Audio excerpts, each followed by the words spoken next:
Hello, and welcome to the Deep Space Relax channel. Tonight, we'll be exploring the remarkable wonders of our own planet. We'll uncover some of the astonishing ways life has not only learned to survive, but to truly thrive here on Earth. Life surrounds us in every form you can imagine.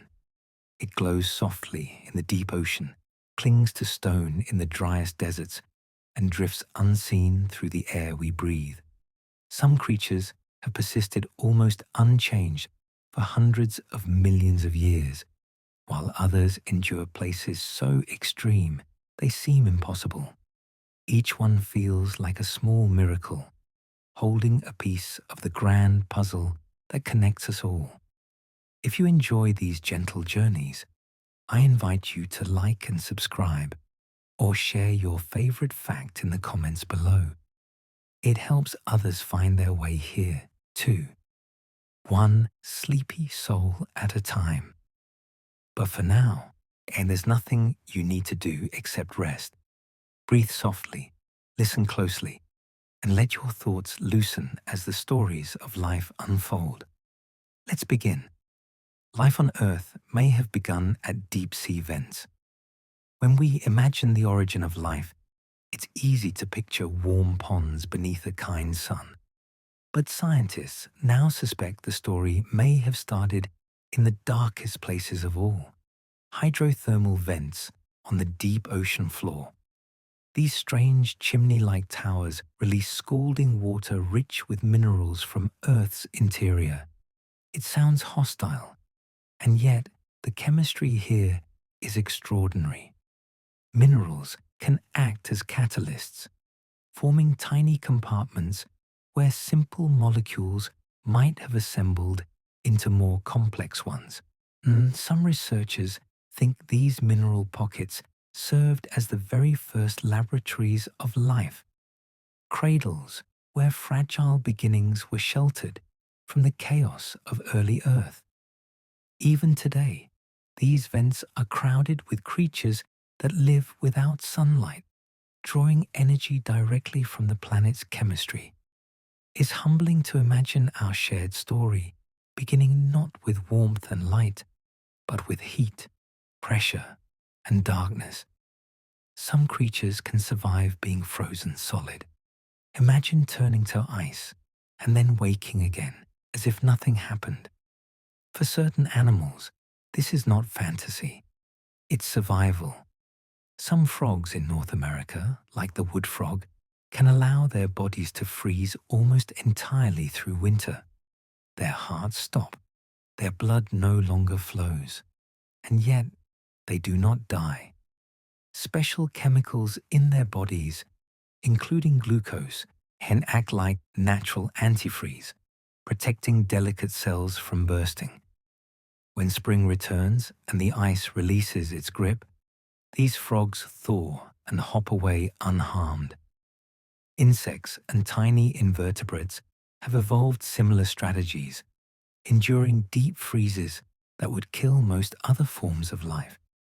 These adaptations remind us that life is not merely fragile, it is endlessly inventive, finding ways to persist even in states that resemble suspended animation.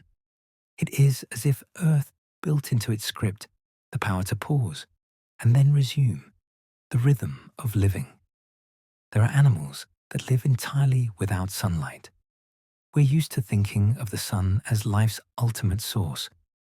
Plants drink in its rays, animals eat those plants, and the cycle continues.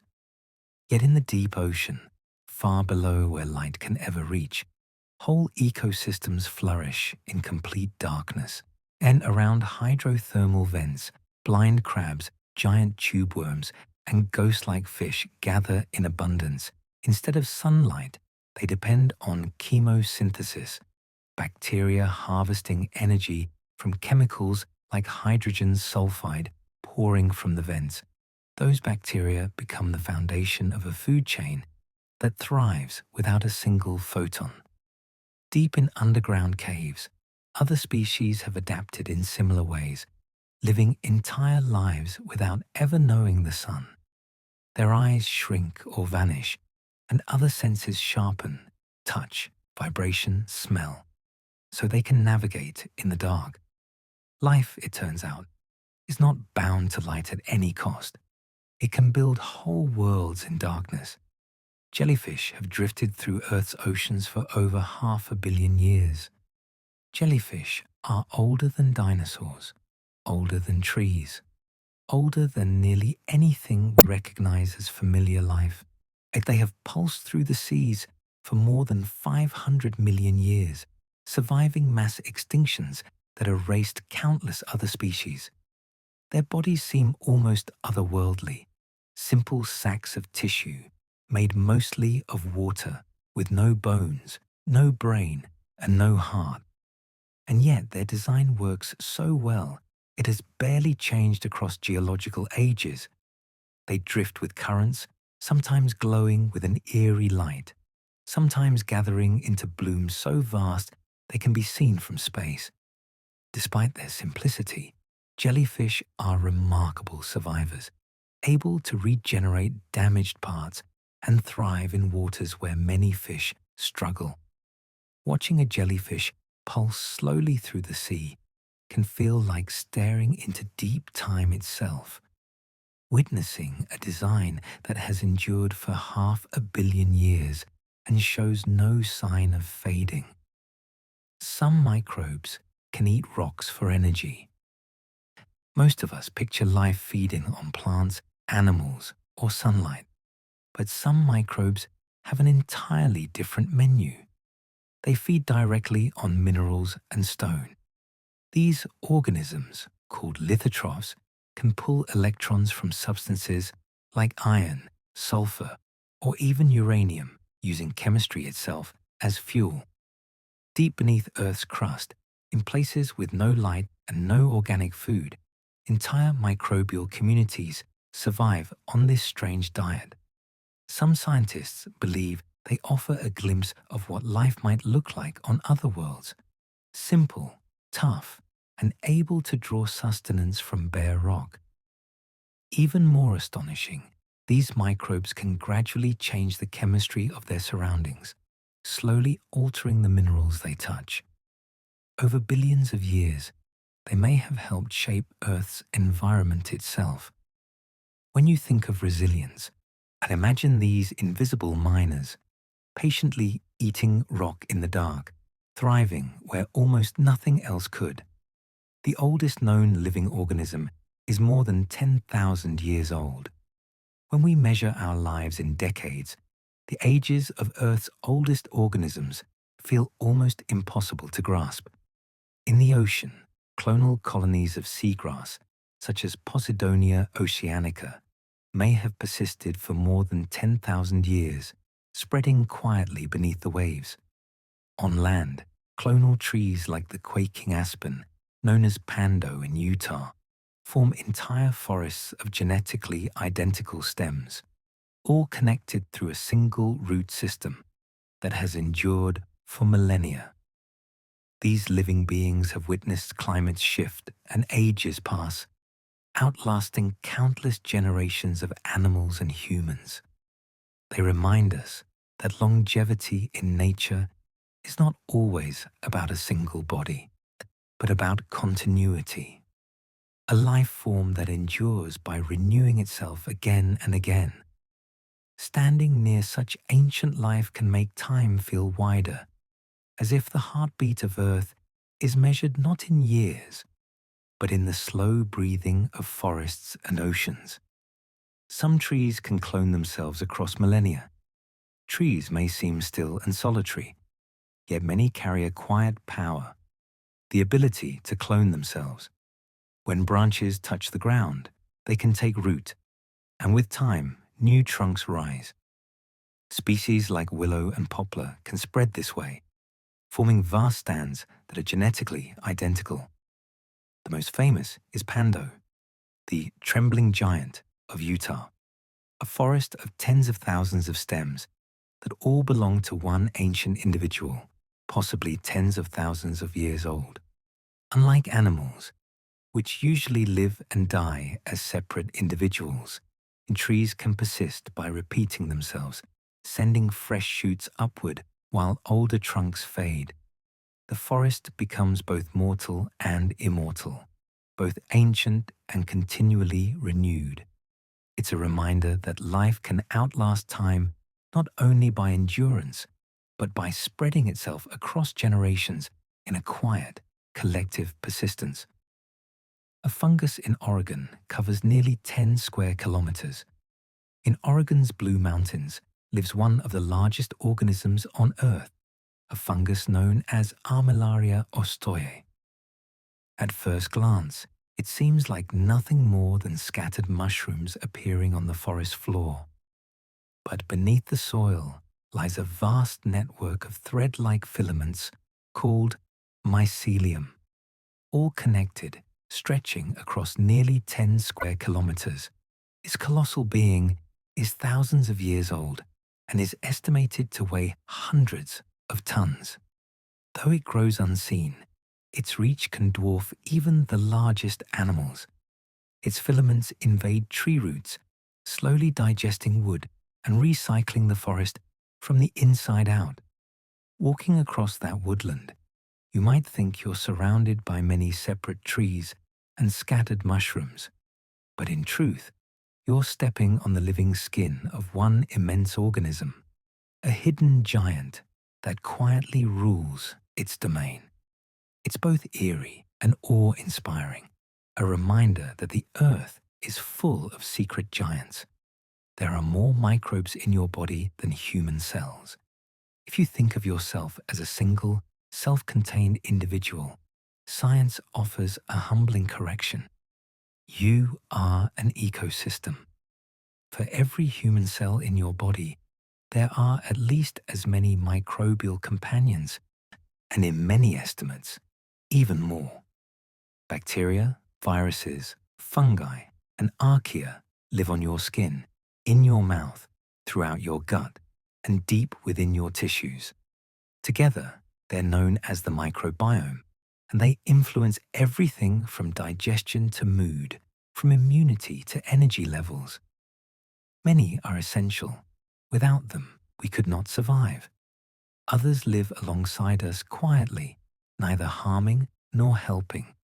Altogether, they form a bustling city within you, shifting and changing with your diet, your environment, and your experiences.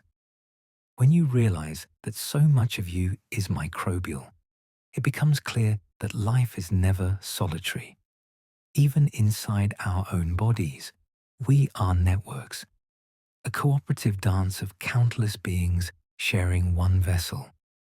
Tardigrades can survive the vacuum of space. Tardigrades, often called water bears, are tiny creatures that look like wrinkled, eight-legged pillows with little snouts. They're less than a millimeter long, yet their resilience is legendary. When conditions turn harsh, when water dries up, temperatures plunge, or radiation spikes, they enter a state called cryptobiosis, drying out almost completely. In this form, they can endure extremes that would kill almost any other organism. Scientists have blasted them with radiation, frozen them, boiled them, and even exposed them to the vacuum of space, and they survived. After years in suspended animation, they can be revived simply by adding water. Their secret lies in special proteins and sugars that stabilize cells, protecting DNA and membranes from damage. They are living proof that life can persist where it seems impossible. And if creatures like tardigrades exist here, perhaps something equally hardy could endure on distant worlds. Some fish can switch sex during their lifetimes. In the hidden world beneath the waves, sex is not always fixed.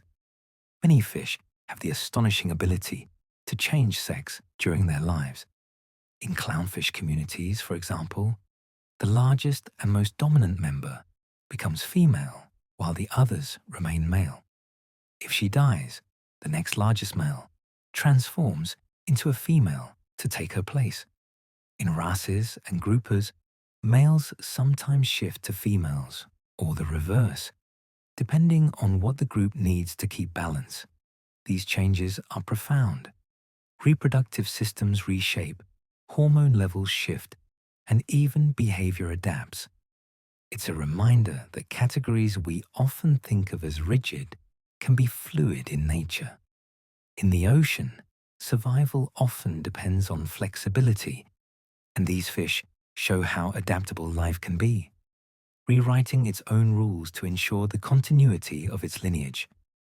The axolotl can regrow its own brain tissue. The axolotl, sometimes called the Mexican walking fish, is no ordinary amphibian. With feathery gills, a perpetual smile, and a youthful look, it already seems otherworldly. But its true marvel is regeneration. Unlike humans, who heal with scars, axolotls can regrow entire body parts, limbs, spinal cords, hearts, and even sections of their brains.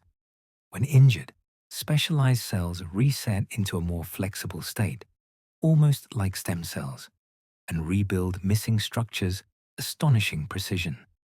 Scientists study axolotls intensely, hoping to unlock the secrets of this regenerative power. And imagine if humans could regrow damaged organs or repair spinal injuries as effortlessly as these small salamanders do. For the axolotl, regeneration is not a miracle. It is a way of life, a natural rhythm of renewal that keeps it perpetually young and remarkably resilient in the waters it calls home. Some frogs can hold their breath for months. In the cold silence of winter, certain frogs perform a feat that feels almost impossible. They stop breathing altogether. They bury themselves beneath mud or leaves and enter a suspended state. Some species can remain underwater for months, relying on oxygen absorbed directly through their skin. Their metabolism slows to such a crawl that they can survive on almost no oxygen at all, as if their bodies have been put on pause until spring arrives. It's a delicate balancing act, allowing them to endure conditions that would suffocate most other creatures. When warmth returns, they wake and croak again, as if nothing happened. This ability to wait out harsh seasons in silence is a reminder of nature's patience, that survival often depends not on action, but on stillness, on holding steady until the world becomes welcoming again. Certain shrimp can create cavitation bubbles hotter than the sun. Among the most extraordinary animals on Earth is the pistol shrimp, a tiny creature with a claw that works like a weapon from science fiction. When it snaps that claw shut, it fires a jet of water so fast it creates a bubble of low pressure. As the bubble collapses, it generates a shockwave that stuns or kills nearby prey. In that brief instant, the collapsing bubble produces temperatures hotter than the surface of the sun, and a flash of light detectable with specialized equipment. All of this from an animal only a few centimeters long. Colonies of pistol shrimp can sound like crackling fires beneath the sea as thousands of claws snap in unison. It's almost unbelievable that something so small could harness such immense power, proof that even the tiniest bodies can hide forces that rival the stars. Some birds navigate using Earth's magnetic field. How does a bird know where to go when it crosses oceans or continents, traveling thousands of kilometers with astonishing precision? Scientists have discovered that many species can sense Earth's magnetic field and use it like an internal compass. This ability, called magnetoreception, may involve tiny magnetic particles in their tissues or special light-sensitive proteins in their eyes. Some birds may even perceive magnetic fields as faint patterns laid over the world around them. This hidden sense guides them across vast, featureless skies where landmarks vanish. It allows Arctic terns to migrate from one pole to the other, and pigeons to find their lofts from unfamiliar places. To us, Earth's magnetism is invisible and unfelt, but to these birds, it is a quiet map etched into the air, pointing them unerringly across the globe. Monarch butterflies travel thousands of kilometers to migrate. Each autumn, millions of monarch butterflies begin one of the most remarkable migrations in the animal kingdom. Fragile, paper-thin wings carry them from Canada and the United States all the way to the mountain forests of central Mexico, a journey of thousands of kilometers. What makes it even more astonishing is that no single butterfly completes the round trip. Generations are born along the route, each continuing the journey their ancestors began. By the time they return north in spring, they are the great-grandchildren of the butterflies that started the migration months earlier. Guided by instincts we barely understand, they find their way to the same forests, even the same trees, year after year. To watch a forest fill with orange and black wings is to witness living poetry, delicate travelers following invisible maps written into their very being. Octopuses have 3 hearts and blue blood, and the octopus is one of Earth's strangest and most intelligent creatures, and even its blood and circulation set it apart. Unlike humans, who rely on one heart, octopuses have 3. 2 pump blood through the gills, while the third sends it to the rest of the body, and instead of iron-based red blood like ours, theirs is copper-based, giving it a pale, icy blue color. This helps them survive in cold, oxygen-poor waters. Yet the marvel of the octopus doesn't end there. They can squeeze through impossibly small spaces, change skin color and texture in an instant, and solve puzzles with startling ingenuity. To meet an octopus is to meet an alien intelligence, an animal whose body and mind evolved along a different path, reminding us there is no single blueprint for life. Crows can recognize human faces. Crows are among the most intelligent birds, with memory and reasoning abilities that rival some primates. One of their most striking skills is the ability to recognize individual human faces. In experiments, crows remembered and reacted to people who treated them badly, sometimes even warning other crows about specific individuals. Years later, they could still recall those faces. But it isn't only about grudges. They also recognize friendly humans and have been known to leave gifts, shiny pebbles or bits of glass, in exchange for food. Their ability to distinguish and remember faces reveals a depth of social intelligence that feels uncannily familiar. When a crow tilts its head and studies you, you may wonder who is truly observing whom. Behind those dark eyes is a mind that remembers, judges, and may even pass stories down through the flock. Dolphins call each other by unique names. In the shimmering world beneath the waves, dolphins live in close-knit communities full of play, cooperation, and communication. One of their most remarkable traits is that they use distinctive whistles to identify each other, the dolphin equivalent of names. Each calf develops its own unique signature whistle and carries it through life. Other dolphins use that sound to call to them, and individuals can recognize their name even when another dolphin produces it. This suggests a kind of self-identity and social awareness that is rare in the animal world.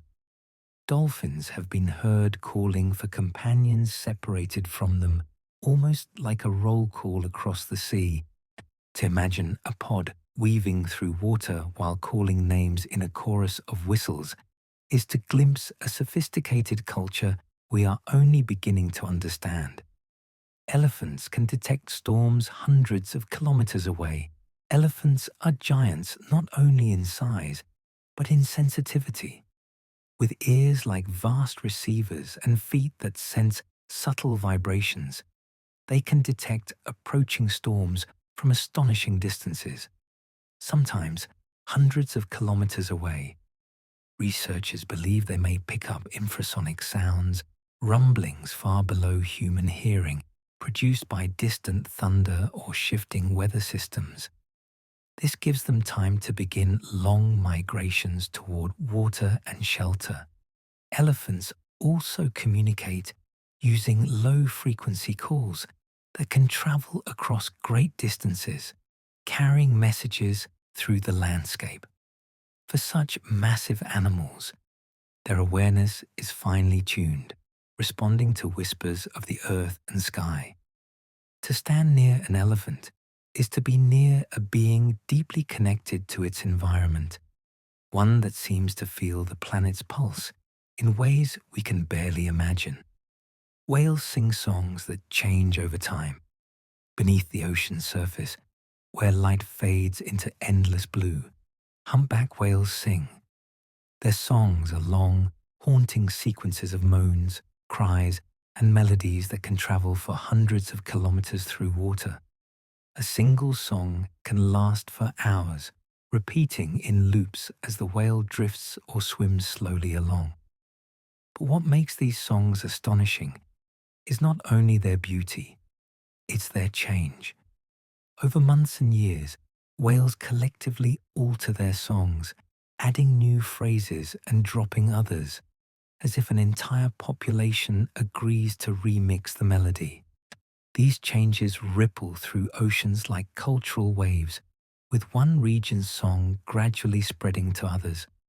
Sometimes whole groups adopt an entirely new song almost overnight. Scientists still don't fully understand why whales do this. Is it courtship, coordination, or art for its own sake? Whatever the reason, their voices turn the ocean into a living symphony, always shifting, always evolving, always alive. Some bats use polarized light to navigate. When the sun slips below the horizon, twilight paints the sky with hidden patterns. Light scatters through the atmosphere in ways that create polarized bands, invisible to us, but readable to other eyes. Certain bats, remarkable night navigators, can detect these faint cues. They use them to orient on long journeys, treating the sky like a silent compass etched into changing light. Combined with echolocation, this hidden map allows bats not only to dart through forests, but to migrate across vast distances with uncanny accuracy. Imagine seeing dusk not as fading color, but as a web of guiding lines, softly glowing and pointing the way home. For bats, the world holds extra layers of information we cannot perceive. Their flight reminds us that Earth is full of secret signals, and that nature's navigation can be as subtle as it is profound. Slime molds can solve mazes without a brain. Slime molds are not animals, not fungi, and not plants, but something uniquely their own. They exist as sprawling single cells that creep slowly across surfaces, extending delicate tendrils in search of food. With no neurons and no brain, they still display a kind of intelligence that challenges our definitions of thought. In laboratory experiments, scientists place slime molds in mazes with food at 2 exits. Gradually, the organisms spread into the corridors, withdrew from dead ends, strengthened the shortest route, and eventually traced the most efficient path, almost as if it had solved the puzzle. They can even anticipate repeating events, behaving as though they remember what came before. For a creature with no nervous system, this is astonishing. slime mold suggest that problem solving isn't limited to brains, but can emerge from the collective behavior of cells themselves. They embody a startling truth. Intelligence is not a shape, but a function of life. Some ants farm fungi underground. Long before humans planted fields and tended crops, ants were already practicing agriculture. Leafcutter ants, for instance, march in endless processions and cutting green fragments from plants and carrying them back to subterranean homes. But they don't eat the leaves directly. Instead, they mulch them carefully and feed them to cultivated fungi that flourish in the humid chambers of the nest. That fungus becomes the ant's primary food source. Over millions of years, ants and fungi have co-evolved into total dependence. The fungi cannot survive without the ants, and the ants cannot survive without the fungi. Even more astonishing, the ants keep symbiotic bacteria on their bodies that secrete antibiotics, protecting their crops from pests. What humans achieved only in the last 10,000 years, ants perfected tens of millions of years ago. Beneath our feet lies an ancient agriculture we rarely notice. Leafcutter ant colonies can be as large as cities. A single leafcutter colony can contain millions of ants sprawling through networks of underground chambers that stretch dozens of meters across. These colonies are not simple nests, but vast pulsing cities, with highways of workers streaming back and forth, carrying greenery like living flags. The underground structure is divided into specialized chambers, nurseries for larvae, vaults for the queen, and huge halls where fungi are cultivated. The queen herself may live for 2 decades, laying eggs that keep the society thriving. Communication flows through pheromones, scent trails that function like public announcements, directing labor with remarkable precision. When scientists map these colonies, they resemble human cities, complete with divisions of labor, waste management, and resource distribution. But here, the architects are blind workers guided only by instinct. It's humbling to realize that beneath the soil, beings no bigger than fingernails build societies that rival our own in organization and scale. Termites build mounds with natural air conditioning. In the hot savannas of Africa and Australia, termite mounds rise like earthen cathedrals, some towering more than 6 meters high. Inside live millions of termites, carefully tending their colony and farming fungi for food. Most remarkable of all, these mounds regulate their internal climate with extraordinary precision, despite blistering heat by day and cold nights. The interior remains strikingly stable. The structure acts like a lung, with chimneys, vents, and porous walls that allow air to circulate and temperatures to balance. Termites constantly adjust the mound, repairing, widening, or narrowing passages as conditions shift. Their engineering has inspired architects searching for sustainable cooling systems for human buildings.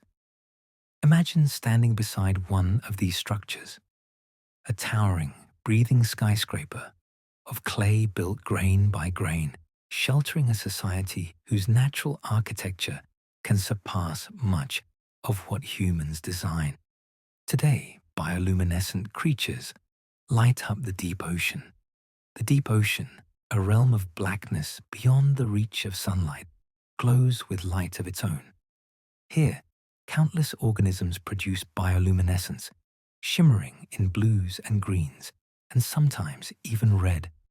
Tiny planktons sparkle like drifting stars, while fish dangle gleaming lures to attract prey. Jellyfish pulse with neon patterns, some turning themselves into living fireworks to confuse predators. In these depths, light is a tool, a way to hunt, hide, mate, and communicate. Some creatures glow steadily, while others flash in bursts so sudden they feel like explosions in the dark. For sailors, throughout history, glowing seas stirred wonder and fear. But for the animals who live here, this radiance is language, survival, and sometimes art. The ocean's darkest regions are, in truth, its most dazzling, a place where the absence of sunlight gave birth to a different kind of light. Fireflies synchronize their flashes across entire forests. On humid nights in places like Southeast Asia or the Great Smoky Mountains, fireflies transform darkness into a living light show. At first, their flashes seem random, but then, almost magically, whole populations begin pulsing in synchrony. Thousands of tiny lanterns blinking together in rhythm, unlike the heartbeat of a forest. The synchronization emerges naturally, each firefly adjusting to its neighbors until the pattern spreads through the trees. Scientists believe this coordination helps them attract mates more effectively. But to witness it feels like a miracle. Imagine walking through a forest as the air pulses with waves of golden light, rising and falling as though nature itself is breathing. Insects the size of rice grains create spectacles that rival grand human fireworks, and they do it night after night as part of their timeless dance. Some squid can turn invisible. Squid are masters of disguise. Their skin is packed with specialized cells that can shift color, reflect light, or scatter it like glass. With chromatophores, iridophores, and leucophores working together, squid can change patterns in an instant. Stripes, ripples, or camouflage that blends perfectly with sand or open water. Some species can go further, making themselves nearly invisible. By scattering light in just the right way, they dissolve into the shimmering water around them, their outlines erased. Others become translucent, their organs faintly visible while the rest of their bodies vanish into the sea. In open water, where there are few places to hide, invisibility is an unmatched defense. It also becomes a hunting tool, letting squid approach prey like ghosts. Invisibility, a dream of science fiction, is alive and perfected in these strange, intelligent cephalopods of the deep. Certain sharks glow in the dark. Sharks are ancient predators, but some are also lantern bearers of the sea. Lantern sharks, for example, glow with a bioluminescent shimmer, casting soft green or blue light along their undersides. This glow acts as camouflage, blending them into the faint, downwelling light from the surface and making them harder to spot from below. Other glowing sharks may use light for communication, signaling potential mates or rivals in the dark. The glow comes from specialized light-producing organs called photophores scattered across their bodies like living constellations. In the twilight zone of the ocean, these sharks drift like swimming stars. To imagine a predator glowing softly in the abyss is to feel the sea as both eerie and enchanting, not a barren darkness, but a theater of light where even hunters carry lanterns and survival itself becomes luminous. The Greenland shark can live for more than 400 years. In the icy waters of the North Atlantic swims one of the most mysterious animals on Earth, the Greenland shark. These enormous creatures glide slowly through the deep, often blinded by parasitic worms that cling to their eyes, yet living lives of astonishing duration. Radiocarbon dating of their eye tissues has revealed individuals more than 4 centuries old, making them the longest-lived vertebrates known. Some were alive before Shakespeare wrote his plays, before telescopes revealed the heavens, before empires rose and fell. Greenland sharks grow at a crawl, sometimes less than a centimetre per year, and may not reach maturity until well over a century old. Their cold habitat and sluggish pace seem to shield them from the wear of time. To imagine a creature moving silently through dark waters for centuries is to realize how differently time flows for other beings that share this planet with us. Some fish can survive without oxygen for weeks. For most animals, the absence of oxygen means quick death. But in certain ponds and rivers, where ice seals the surface in winter and oxygen levels plunge, some fish perform feats of endurance beyond belief. Goldfish and their wild relatives, crucian carp, can survive weeks without oxygen by switching their metabolism into an unusual mode. Instead of producing deadly lactic acid, as humans do when deprived of air, they produce ethanol, essentially alcohol, which they release harmlessly into the surrounding water. This biochemical trick lets them wait out long, suffocating winters and stir awake when the thaw returns. Oh, it isn't comfortable, but it is survival, one of nature's most astonishing metabolic hacks. While we can only go minutes without air, these fish endure long stillness, proving life can bend its rules when the environment demands it. The lungfish can hibernate in mud for years. When drought grips the land and rivers shrink into cracked clay, many fish perish, but not the lungfish. This ancient survivor, a living fossil with both gills and lungs, has learned to wait. As the water disappears, the lungfish burrows into the mud and secretes a slimy cocoon that hardens around its body. Inside, it slows its metabolism to a whisper, taking tiny measured breaths with its lungs. It can remain this way for months, even years, until rain returns and rivers swell again.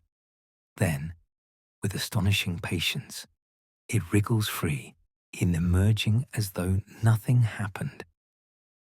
This suspended state is called estivation, and it allows lungfish to survive extremes that would kill nearly any other vertebrate. Their strategy is not to fight drought, but to sleep through it, trusting the return of water, a lesson in persistence written into their very bones. Some eels travel thousands of kilometers to spawn. For centuries, the lives of eels were a mystery. Aristotle once wondered where they came from, unable to find any sign of reproduction. We now know that eels undertake one of the most remarkable migrations on Earth. European and American eels spend most of their lives in rivers and lakes, growing for decades. Then, when it's time to reproduce, they begin an extraordinary journey, thousands of kilometers, toward the Sargasso Sea, a region of the Atlantic filled with drifting seaweed.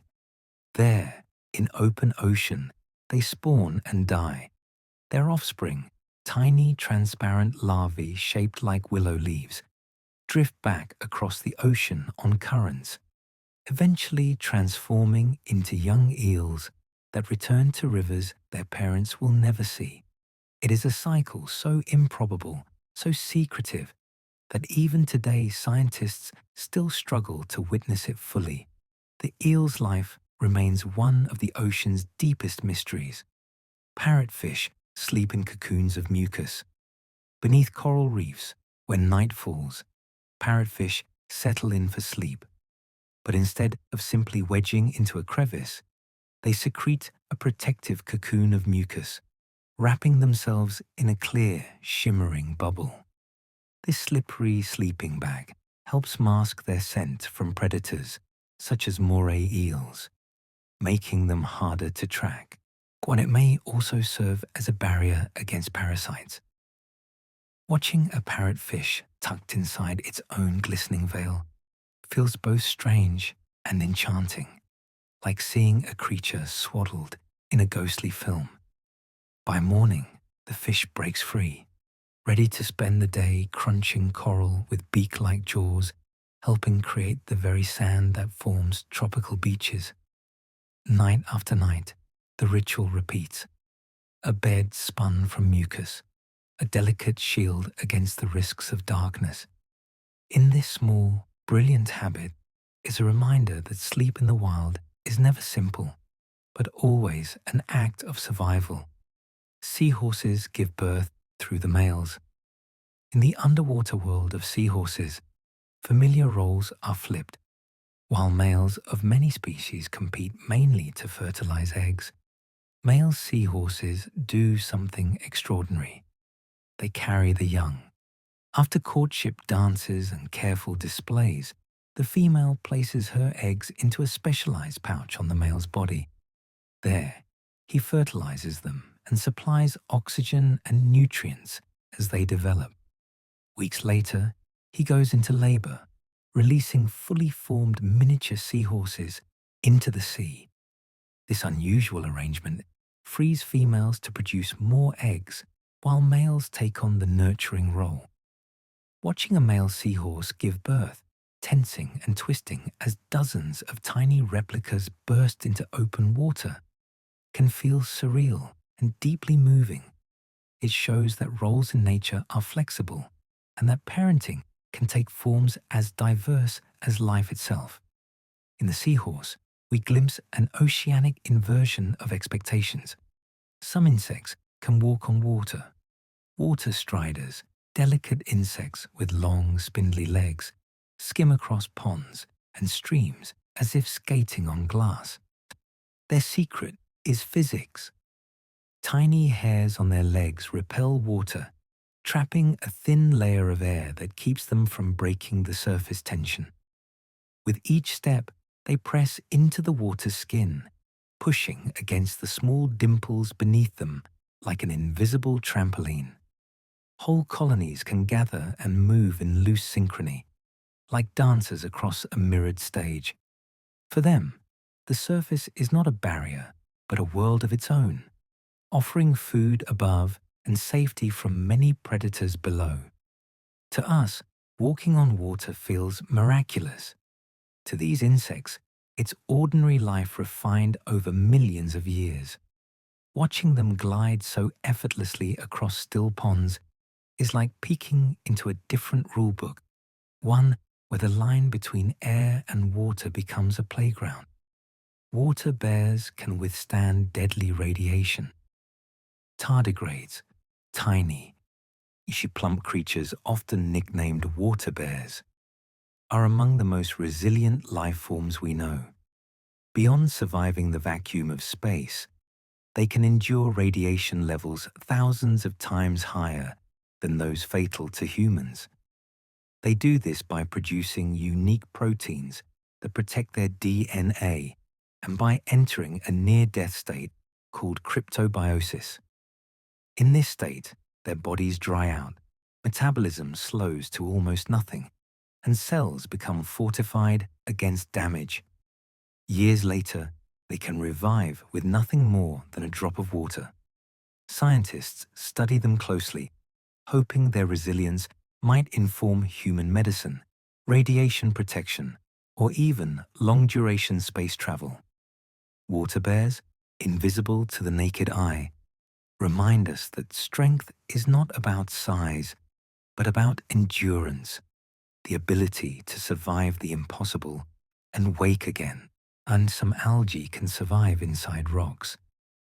In some of the harshest deserts on Earth, where blazing sun and desiccating winds make the surface unbearable, life finds shelter in an unlikely place. Certain algae live within the porous interiors of rocks, tucked inside translucent mineral layers that shield them from extremes.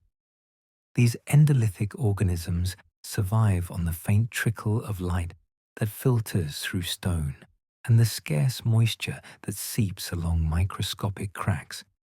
It is a precarious existence, yet it allows them to persist where almost nothing else can.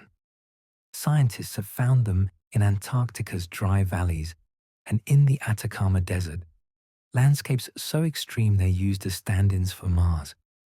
These hidden algae whisper that life doesn't need abundance. It needs only possibility.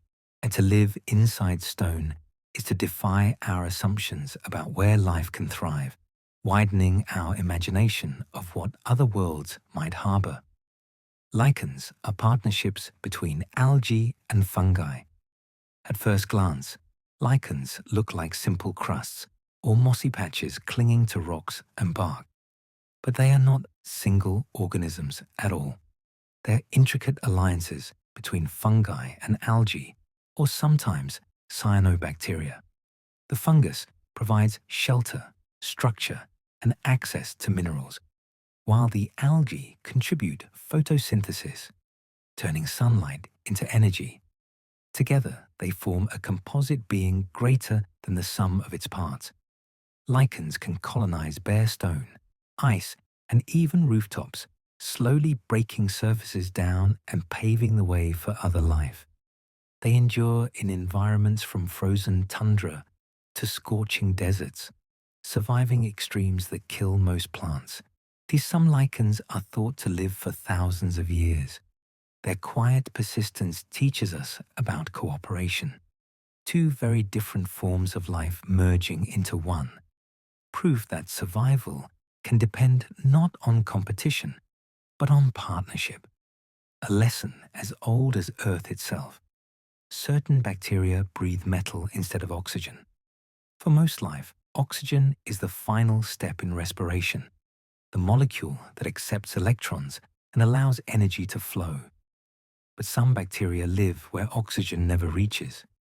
In deep mud, caves, and underground aquifers, they use metals instead. Iron, manganese, even uranium can take oxygen's role, with the bacteria exhaling altered forms of these elements as part of their metabolism. These organisms can leave rust-like coatings on rocks or shift metals into new chemical states, subtly reshaping their surroundings, and their abilities hint at an ancient world when oxygen was scarce and other elements carried life's chemistry forward. They also suggest possibilities for life on alien worlds where oxygen may not exist at all. To imagine creatures that breathe metal is to see how flexible and inventive life can be, turning what seems inert into fuel for persistence. Some microbes can digest plastic. Plastic, humanity's most enduring invention, has reached every corner of Earth. It clogs oceans, litters soils, and resists decay for centuries. Yet even this synthetic material has begun to fall within life's reach. In recent years, scientists have found microbes capable of breaking down certain plastics, using them as a source of energy. One bacterium, Ideonella sakaiensis, produces enzymes that dismantle polyethylene terephthalate and the plastic used in bottles and packaging.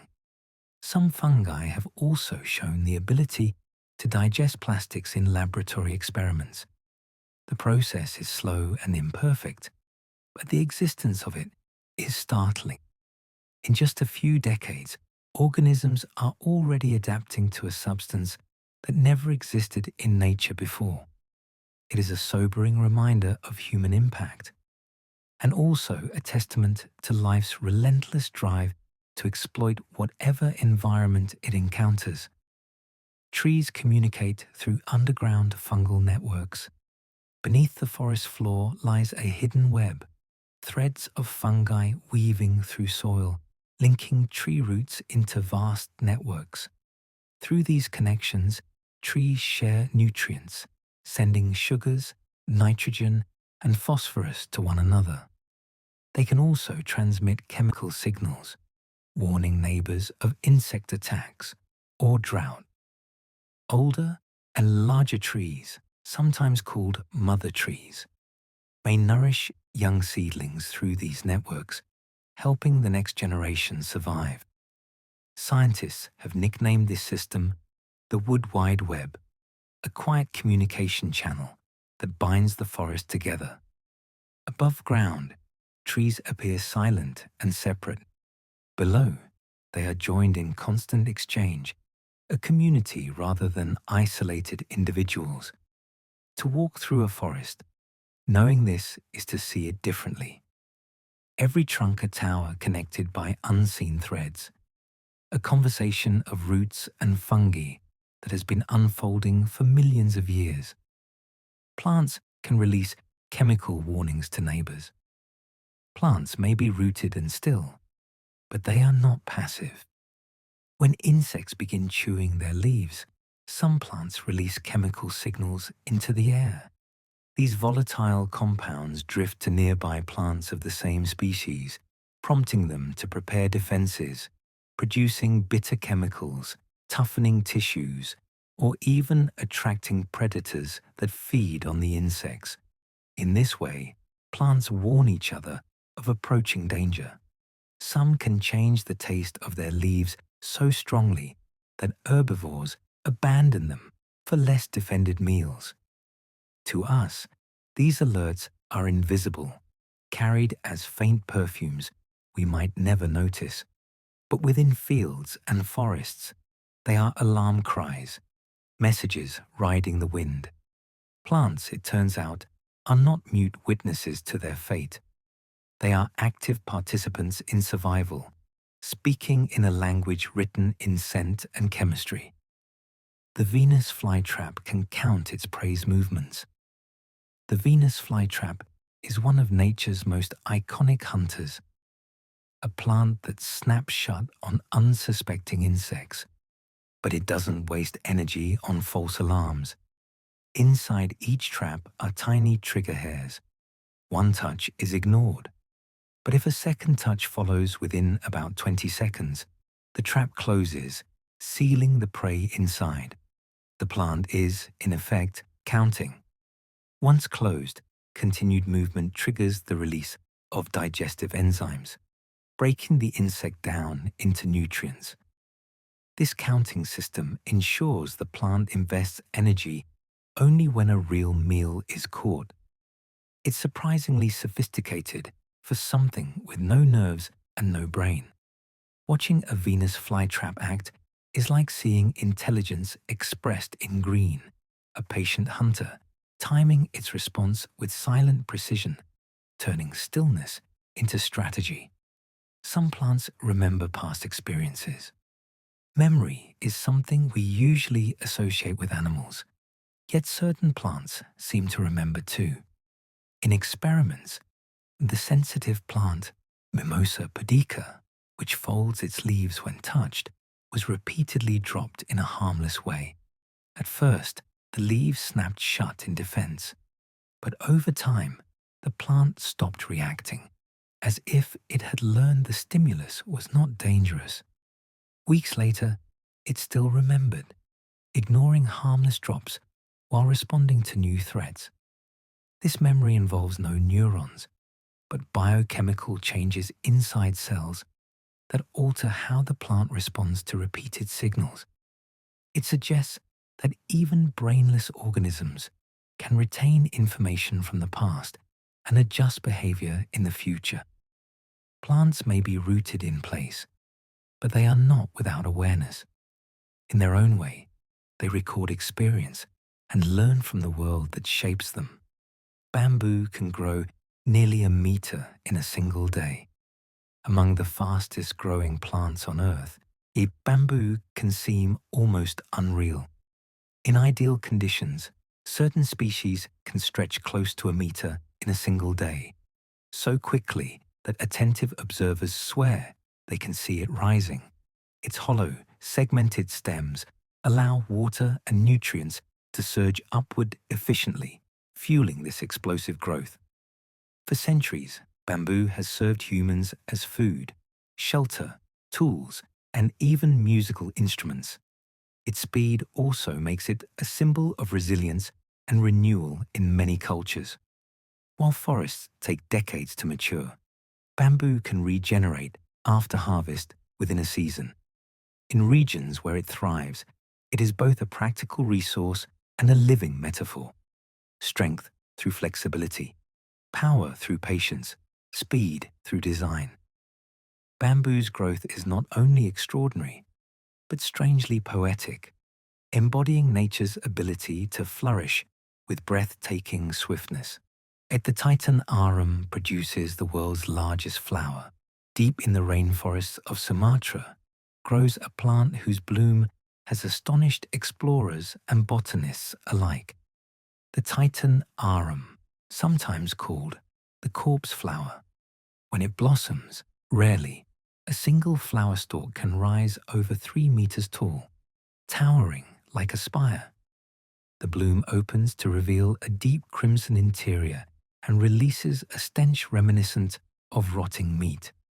That foul odor attracts carrion beetles and flies, which pollinate the plant as they search in vain for food.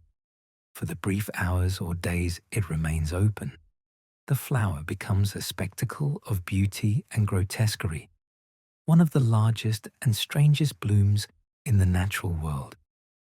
Crowds often gather at botanical gardens when Titan arums flower, drawn by curiosity and awe. In its fleeting, monumental bloom, the Titan arum captures the drama of life itself, brief, bold, and unforgettable. Some orchids trick insects by imitating female scents. Orchids can be masters of deception. Some species lure male insects by mimicking both the appearance and smell of females. Petals take on shapes that resemble insect bodies, while chemicals on the surface release pheromone-like fragrances. Males, fooled by the illusion, attempt to mate with the flower and brush against its pollen. When they move on to another orchid, they carry that pollen along, unknowingly completing the plant's reproductive cycle. It is a strategy that borders on trickery, a biological illusion honed to precision. To us, the orchid is simply beautiful. To an insect, it is a promise, irresistible and false. In these delicate blooms, evolution reveals its cunning. Survival achieved not through force, but through artifice, persuasion, and the subtle pull of seduction. The corpse flower smells like rotting flesh to attract pollinators. Few natural experiences are as striking as standing near a blooming corpse flower. Native to Sumatra's rainforests, this giant bloom produces an odor so strong it can be noticed from hundreds of meters away. To humans, it smells like decay, an overpowering stench of spoiled meat. But to flies that seek carrion, it is irresistible. They crawl deep into the flower's cavernous structure, carrying pollen as they move between blooms. The strategy works. By mimicking death, the plant ensures life continues. For the short span of its flowering, the corpse flower becomes both repulsive and mesmerizing, drawing crowds eager to see and smell the marvel. In its grotesque beauty is a lesson. Survival wears many faces, and even revulsion can be transformed into a tool for reproduction. Some seeds can survive dormant for thousands of years. Seeds are nature's time capsules. Encased in protective shells, they hold the blueprint of future life and wait for the right conditions to awaken. Some seeds can bide their time not just for years, but for millennia. In Siberia, scientists revived a flowering plant from a seed buried in permafrost for more than 30,000 years. In the Judean desert, a 2,000-year-old date palm seed was coaxed back to life, sending leaves toward the modern sun. This endurance comes from the remarkable ability to shut down metabolism almost entirely, preserving delicate tissues against the slow march of time. Cotton seeds may look lifeless as they sit buried in soil or tucked into ancient ruins, but inside them is a spark of possibility, waiting across centuries. To hold such a seed in your hand is to feel nature's patience, carrying tomorrow's forests in quiet sleep. Mangrove trees can filter salt from seawater. Along tropical coastlines where the sea meets the land, mangrove forests stand with roots tangled like knotted webs. These trees flourish where most plants cannot, in salty, brackish water. To survive, mangroves evolved extraordinary adaptations. Some species filter salt at the root level, drawing up mostly fresh water for themselves. Others expel salt through specialized glands in their leaves, leaving crusty white traces behind. Their arching roots do more than anchor the trees. They create nurseries for fish, crabs, and then countless other species. Mangroves also protect shorelines from erosion and storms, acting as living barriers between land and sea. They are guardians of the coast, thriving where fresh water and salt water mingle. Each tree is both engineer and protector, proof that survival in harsh places often comes not from resistance, but from adaptation and quiet resilience. Some grasses can survive wildfires by sprouting underground. Wildfires race across landscapes with terrifying speed, turning forests and fields to ash. Yet when the smoke clears, life often rises again, especially from grasses. Unlike plants that perish when flames consume their leaves, certain grasses keep their living core underground in hardy organs such as rhizomes or bulbs.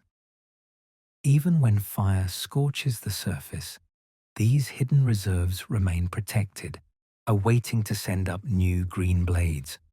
Within weeks, blackened ground can glow again with tender shoots, feeding grazers and rebuilding ecosystems. Many grasslands even rely on periodic fires to renew themselves, clearing dead material and fertilizing soil with ash. Fire, which looks purely destructive, is woven into their cycle of rebirth. Watching a prairie return after a burn is to witness resilience made visible, proof that destruction and renewal are often two sides of the same natural rhythm.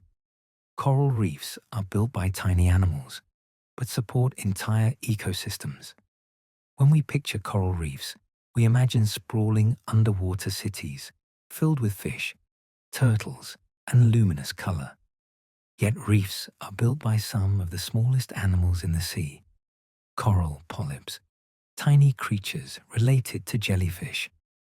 Each polyp secretes calcium carbonate, its slowly forming hard skeletons that stack into reefs across thousands of years.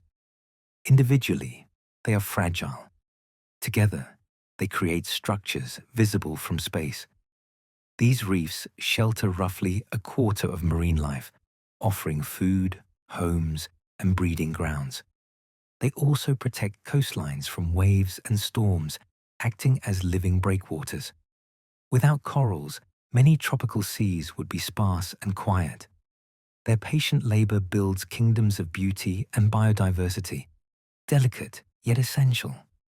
To swim among reefs is to move through a cathedral, not of stone, but of life, raised by countless small builders working together across centuries. Clownfish live in symbiosis with stinging anemones. Among the bright neighborhoods of coral reefs, clownfish live nestled in the tentacles of sea anemones, a place deadly to most creatures. Anemones wield stinging cells that paralyze fish on contact, but clownfish are protected by a special mucus coating. This adaptation lets them hide safely within the anemone's embrace, immune to its venom. In return, clownfish help their hosts. They chase away predators, remove debris, and stir the water to aid the anemone's breathing. The partnership is so close that the fish rarely stray far from their living fortress. Watching them dart through waving tentacles, bright orange against pale white or purple arms, makes it easy to understand why they captured human imagination. The relationship is a careful balance of danger and shelter, a mutual trust between two species that makes survival possible. Cleaner fish run stations where other fish line up. On reefs, some fish take on an unexpected role, barbers and doctors for their neighbors. And cleaner fish, such as wrasses, establish cleaning stations where larger fish, even predators, gather in peace. Instead of hunting, big fish wait their turn while cleaners dart over their bodies, nibbling away parasites, dead skin, and debris.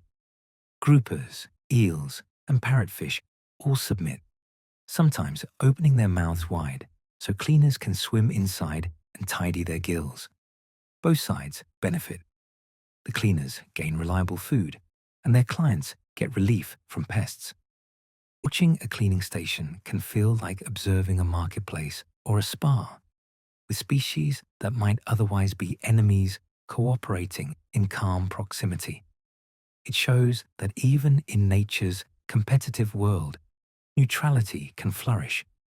Moments of peace where survival depends not on conflict, but on collaboration and trust. Some sharks never stop swimming. For many sharks, swimming is not just movement, it is survival. Without it, they would suffocate. Unlike fish that can pump water over their gills while resting, certain sharks rely on constant forward motion to push oxygen-rich water across their gills. These obligate ram ventilators, such as great white sharks and mako sharks, are always in motion, day and night. To sleep, they shut down parts of their brain while their bodies keep gliding forward, a drifting half-dream of perpetual travel. This ceaseless journey gives them a mysterious presence, never fully still. Watching footage of such sharks sliding endlessly through open water, you can feel their alien rhythm. Creatures built not for rest, but for continuous wandering. For them, the ocean is both bed and highway, a world where life is sustained by unbroken momentum. Sea turtles use the moon and stars to find the ocean. On warm beaches, newborn sea turtles dig free from their nests and begin a desperate crawl toward the sea. Guided by instinct, they orient toward the brightest horizon, usually moonlight and starlight shimmering on the waves. This ancient navigation has served them for millions of years, leading tiny hatchlings into the vast ocean. As adults, sea turtles travel even farther, crossing entire oceans and returning to the very beaches where they were born. How they achieve such precision is still partly mysterious, though magnetic fields and celestial cues both seem to play roles. To imagine a creature steering by the glitter of stars is to glimpse a navigation older than maps, older than compasses, a reliance on the sky itself. In their journeys remind us that even the smallest light can guide us through immense darkness. Penguins can drink salt water safely. In the icy seas where penguins live, fresh water is often scarce, yet they thrive, diving and swimming for hours without trouble. Their secret lies in specialized glands above the eyes that filter salt from their blood. After drinking seawater or swallowing briny fish, these glands excrete salt as concentrated droplets that drip from their beaks or are sneezed out in fine sprays. This adaptation lets penguins survive where humans would dehydrate quickly. It frees them to live fully in the marine world without dependence on rivers or rain. Watching a penguin shake its head and scatter a mist of salty droplets is to see a quiet physiological marvel. In their tuxedoed bodies is a design perfectly tuned to ice and ocean, a bird that turned the sea itself into an endless drinking fountain.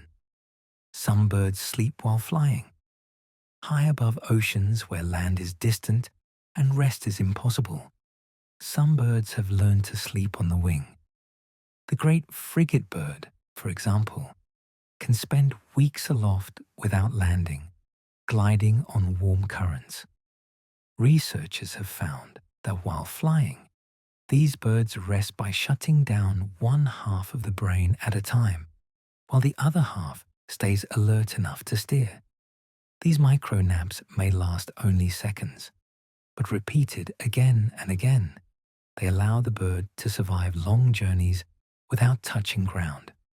It is a breathtaking adaptation to dream while moving, to rest without stopping.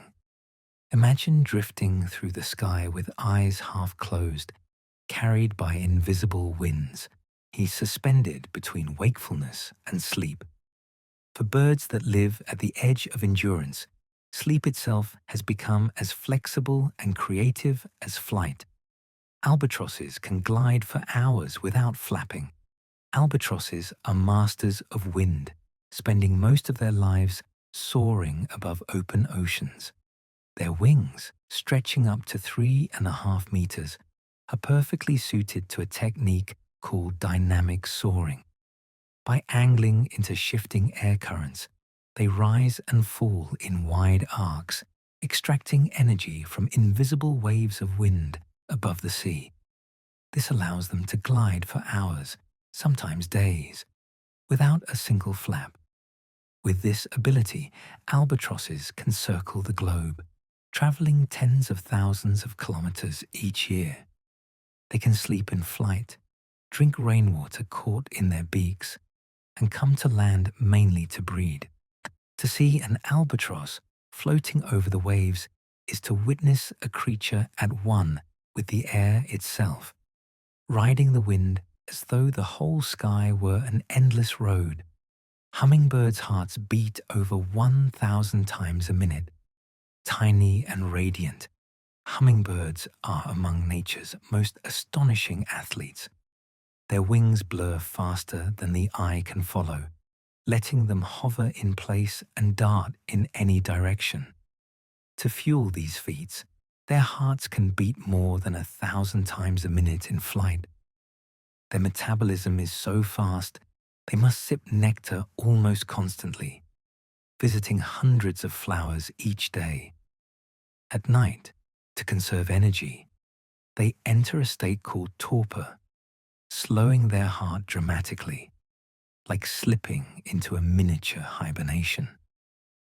Hummingbirds show nature's extremes, creatures lighter than a coin, yet strong enough to migrate across the Gulf of Mexico in a single, non-stop flight.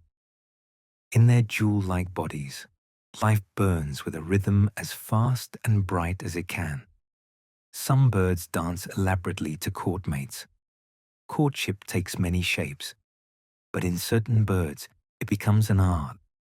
Birds of paradise, for instance, perform dances of breathtaking complexity. Males clear display stages on the forest floor, then hop, sway, and unfurl feathers into dazzling shapes of color and light. Some species seem to transform, spreading wings and tails into symmetrical patterns until their bodies look like living kaleidoscopes. Females watch carefully, choosing mates by the precision and originality of these displays. Elsewhere, grebes perform elegant, synchronized dances on water, running side by side across the surface in near-perfect unison. And these rituals are more than instinct. They are performances polished by evolution, each movement a declaration of vitality and charm. To watch them is to see courtship elevated into theater, survival expressed as beauty, rhythm, and grace. Lyrebirds can mimic chainsaws and car alarms. Deep in Australia's forests lives the lyrebird, a master of mimicry unlike almost any other. Its tail feathers shaped like a lyre, are striking, but its true gift is sound. Lyrebirds can imitate an astonishing range of noises: calls of other birds, creaking branches, camera shutters, even the harsh buzz of chainsaws and the shriek of car alarms. Males weave these imitations into elaborate songs to impress females, layering natural and human-made sounds into an uncanny symphony. It's standing in a forest and hearing a lyrebird sing can feel like listening to the whole environment echo back in unexpected ways. The mimicry can be so precise it fools the ear completely. In the lyrebird, nature created not only a singer, but an impressionist, able to replay the modern world through the ancient voice of the wild. The Arctic tern migrates from pole to pole each year. The Arctic tern is a traveler without equal. Each year, it journeys from breeding grounds in the Arctic to Antarctica, then back again, a round trip of more than 70,000 kilometers. This means the tern experiences 2 summers every year, chasing endless daylight around the globe. Over its lifetime, a single bird may fly the equivalent of several trips to the moon and back. Despite its delicate look, it endures storms, oceans, and vast skies, and guided by instincts scientists are only beginning to understand. It is a creature defined by motion, an endless cycle of distance and light. To imagine such a small bird tracing such enormous arcs is to realize migration is not only survival, but a kind of cosmic dance, a life written on the map of the planet itself. Some spiders use silk as parachutes to travel the sky. When young spiders hatch, they often need to disperse far from a crowded birthplace. Their solution is ingenious. They climb to a high point, raise their bodies, and release silk threads that catch the wind. Through this ballooning behavior, they drift like tiny parachutists, carried across fields, forests, and sometimes oceans. Some have been found thousands of meters high, floating unseen among the clouds. Others land on ships far from shore, having crossed open water on invisible air currents. Watching a spider lift gently into the air, borne upward by gossamer strands, is to witness flight without wings, improbable and beautiful.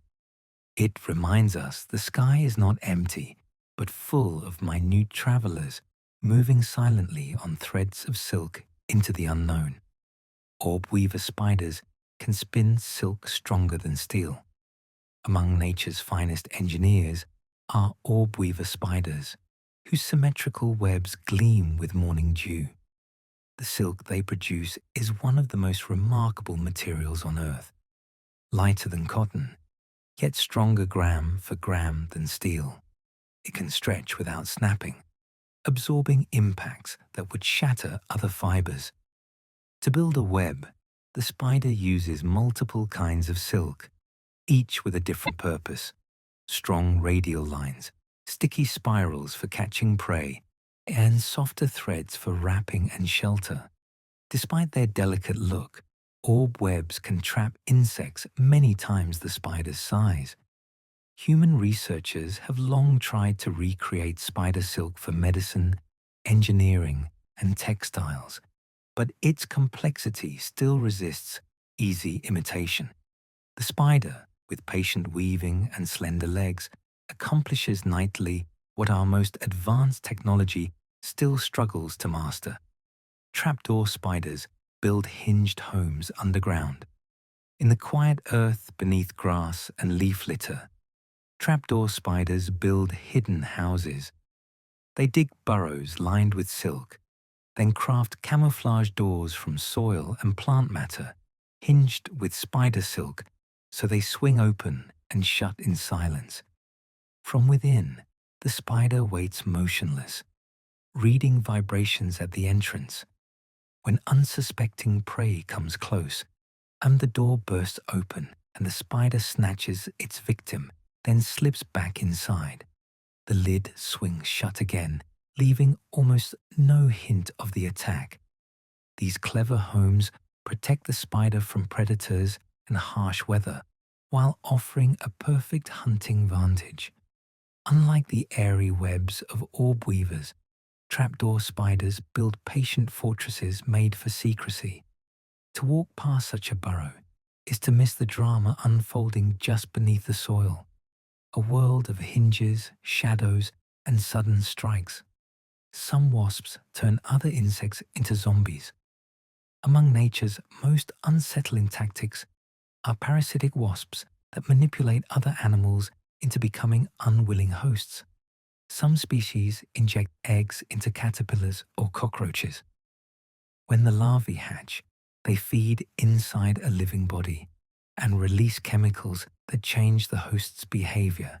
In one wasp can drive a cockroach into docility, guiding it like a puppet to a burrow where it becomes a living larder for the developing young. Another can compel a caterpillar to guard the wasp's pupa, sacrificing its own survival in the process. These behaviors feel like science fiction, yet they are real examples of evolution shaping even the minds of prey. The victim becomes neither fully alive nor truly dead, but an instrument for another's survival. To contemplate such strategies is to glimpse nature's darker brilliance, adaptations as eerie as they are effective. Honeybees perform dances to communicate locations. Inside the humming hive, honeybees share information not with words, but with the movement. When a forager finds a rich patch of flowers, she returns and performs the waggle dance, hum a looping figure that encodes distance and direction of the food relative to the sun. Other bees watch closely, reading the dance with remarkable accuracy, then fly straight to the flowers described. This system lets a hive exploit resources efficiently, coordinating thousands of individuals into a kind of collective intelligence. The waggle dance is not only precise, but flexible, updating as the sun shifts across the sky. Watching bees trace rhythmic circles while their sisters listen is to witness a society bound by vibration and motion, a language as old as flowers themselves. In their dances live both survival and beauty, choreography written by evolution and repeated in every hive. Some frogs carry tadpoles on their backs. In the rainforests of Central and South America, certain frogs become guardians in a way that feels almost tender. The male strawberry poison dart frog, for example, watches over newly hatched tadpoles. One by one, he lifts them onto his back and climbs from the forest floor up towering plants and trees. Each tadpole is delivered to a tiny pool of water, sometimes a leaf hollow, sometimes a pocket in a bromeliad. The mother returns again and again to feed them with unfertilized eggs, a selfless offering that sustains their growth. These rituals reveal parental care unusual among amphibians. Instead of leaving offspring to chance, these frogs make sure each new life begins safely. Watching a frog hop patiently through the forest with a wriggling tadpole on his back is to glimpse a quiet, devoted side of survival. The Suriname toad gives birth through holes in its skin. One of the strangest birth stories in nature belongs to the Suriname toad. After mating, the female's back becomes soft and spongy, and the male presses fertilized eggs into it. Her skin then grows around the eggs, sealing them into honeycomb-like chambers. There they develop, protected beneath the mother's skin. Weeks later, tiny, fully formed toads emerge directly from her back, pushing out like living jewels from pockets of flesh. It can be unsettling to witness, but the method shields offspring from predators and harsh conditions, increasing survival. It is a vivid reminder that life invents strategies as varied as imagination itself. In the Suriname toad, motherhood takes an almost unimaginable form. Skin becomes shelter, back becomes nursery. What seems bizarre to us is, for this species, and simply the way life works, an extraordinary adaptation written into an ancient lineage. Glass frogs have transparent bodies. In the cloud forests of Central and South America, tiny frogs rest on leaves, green and delicate. Look closer and you'll find something astonishing. Their skin and muscles are translucent. In many glass frogs, the belly is nearly see-through, revealing a beating heart, lupin intestines, even developing eggs. Scientists think this transparency may help them evade predators, blending into dappled light, filtering through foliage. Clinging to the underside of a leaf, their bodies can vanish into green. Their fragile beauty feels otherworldly, as if they are living windows into anatomy itself. To see a glass frog is to confront life laid bare, organs pulsing in plain sight, yet protected by a thin veil of living glass. Some lizards can shoot blood from their eyes. In the deserts of North America lives the horned lizard, a spiky reptile with a startling defense. When threatened by predators such as coyotes, it can squirt jets of blood from the corners of its eyes, shooting several feet. The blood carries chemicals that taste foul, discouraging attackers from continuing. This trick is not used lightly. The lizard builds pressure in its sinuses until blood bursts forth, leaving it briefly disoriented. Yet it works, turning a small, slow-moving reptile into something startling and off-putting. Combined with camouflage and spiny armor, the horned lizard's blood-squirting ability is one of the strangest survival tools in the animal kingdom. Nature's strategies are not always elegant, but they can be brutally effective. Shock and ingenuity etched into desert sand. The basilisk lizard can run across water. Nicknamed the Jesus Christ lizard, the basilisk of Central America performs a feat that looks impossible. It runs across water. Using powerful hind legs fringed with specialized scales, it slaps the surface hard enough to create pockets of air. By moving fast, it stays from sinking, skimming across rivers and ponds for several meters before diving under. Juvenile basilisks, being lighter, can run farther than adults, but even large individuals can dash across water to escape danger. To watch one sprint over a stream is to feel disbelief turn into wonder, as if gravity loosened its grip for a moment. The basilisk's talent is not magic, but physics shaped by evolution. Yet in rainforest light, it feels like myth made real. Some snakes can glide through the air. High in Southeast Asian forests, certain snakes do what seems impossible. They fly. Paradise tree snakes flatten their bodies and launch from branches, undulating in midair to steer their glide. By shifting their ribs, they turn themselves into living parachutes, generating lift through motion. Without wings, they can travel more than 20 meters in a single leap, guiding themselves toward safe landings. Watching one glide is to see contradiction embodied. A creature we imagine bound to the ground becomes a ribbon of life flowing through air. Scientists study this flight to learn aerodynamics, marveling that something so unlikely can be so graceful. These snakes remind us flight is not only for birds and bats. In the canopy, even serpents take to the sky. Komodo dragons have venomous bites. The Komodo dragon, the largest living lizard, can exceed 3 meters and weigh over 70 kilograms. For decades, scientists thought its killing power came mainly from serrated teeth and bacteria-laced saliva. But research revealed another weapon: venom. Komodos have venom glands that deliver toxins into prey, thinning blood, lowering pressure, and preventing clotting, sending victims into shock. Combined with a jagged bite, the result is devastating. Komodos hunt with stealth and patience, ambushing prey as large as deer or water buffalo. Even if an animal escapes the initial attack, it often collapses within hours. The dragon then follows the scent to feed. Watching these heavy reptiles move with slow, deliberate steps, it's easy to sense echoes of ancient predators.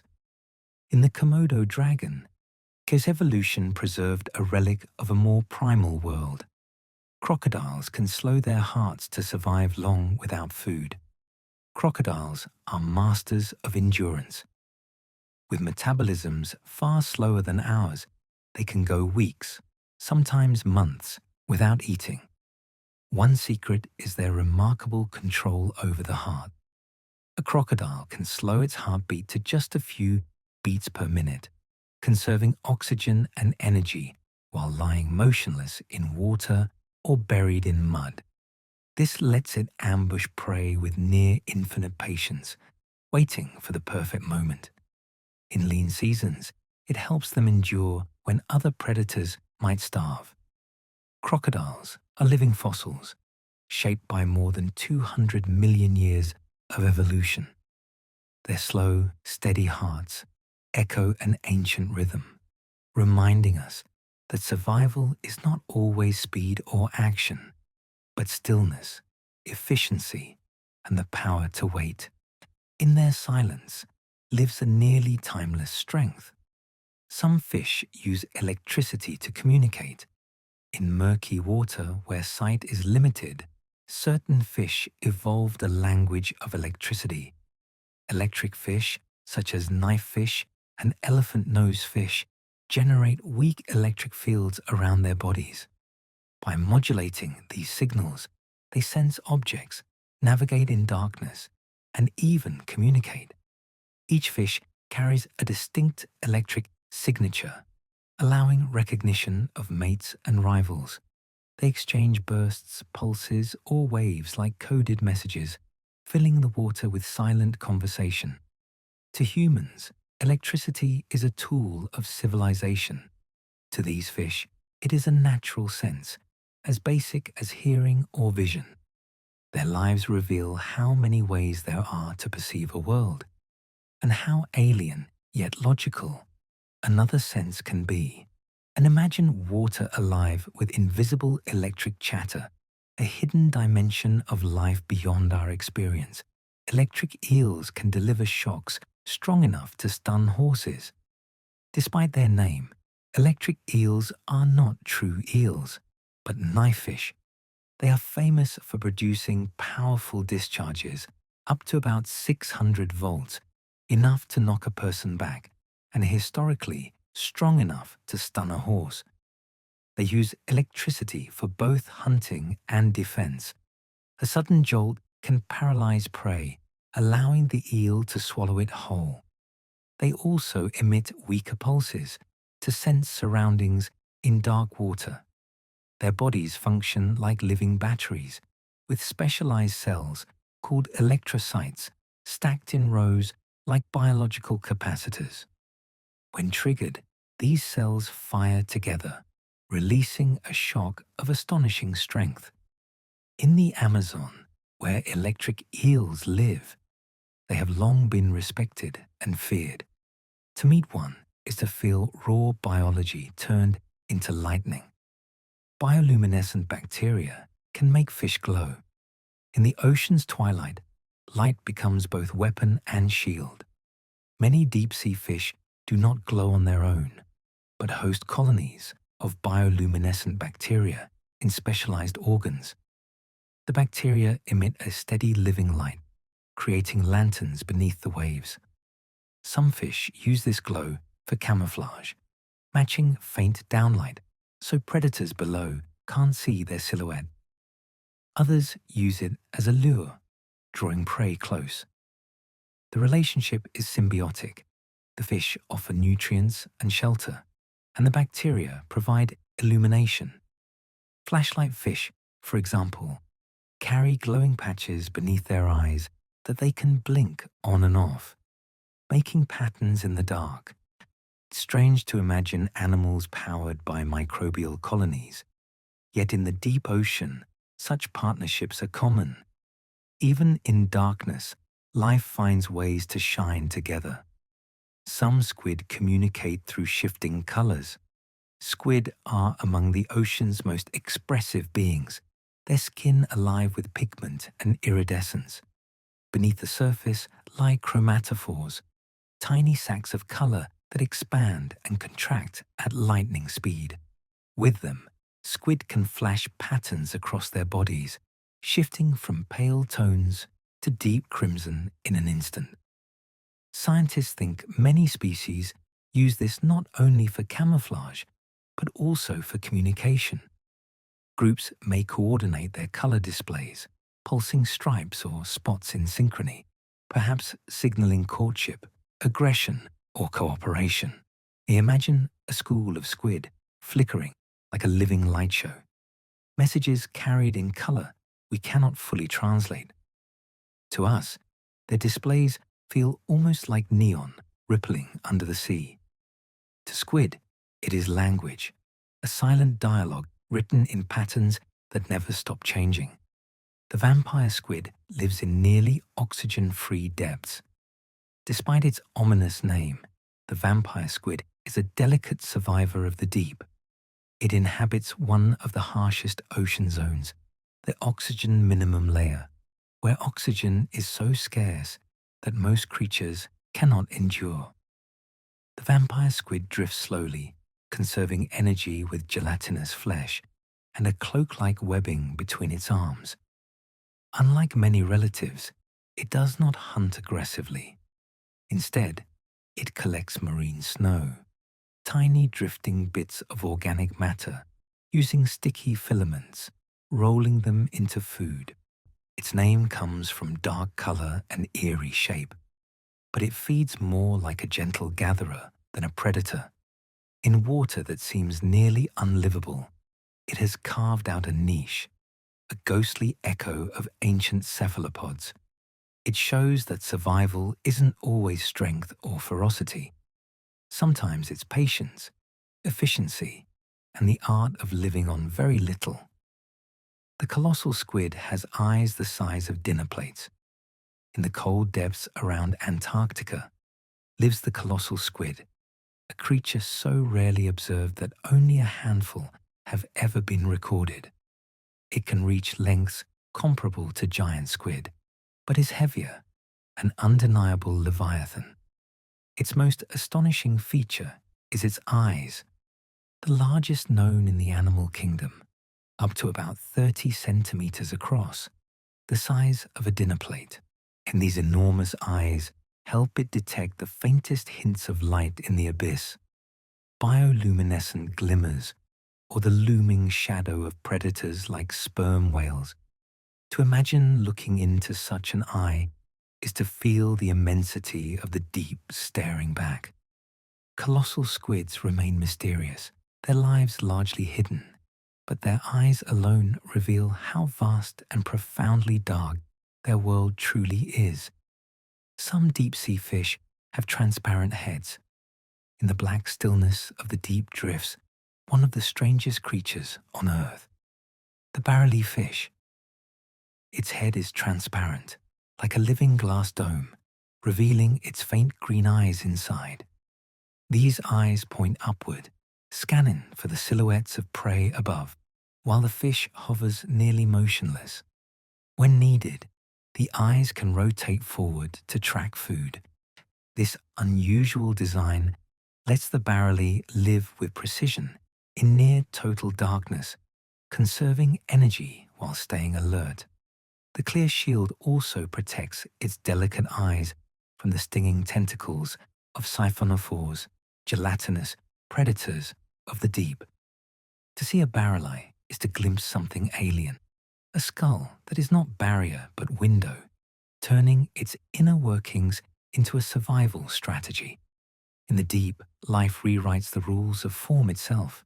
The anglerfish uses a glowing lure to hunt.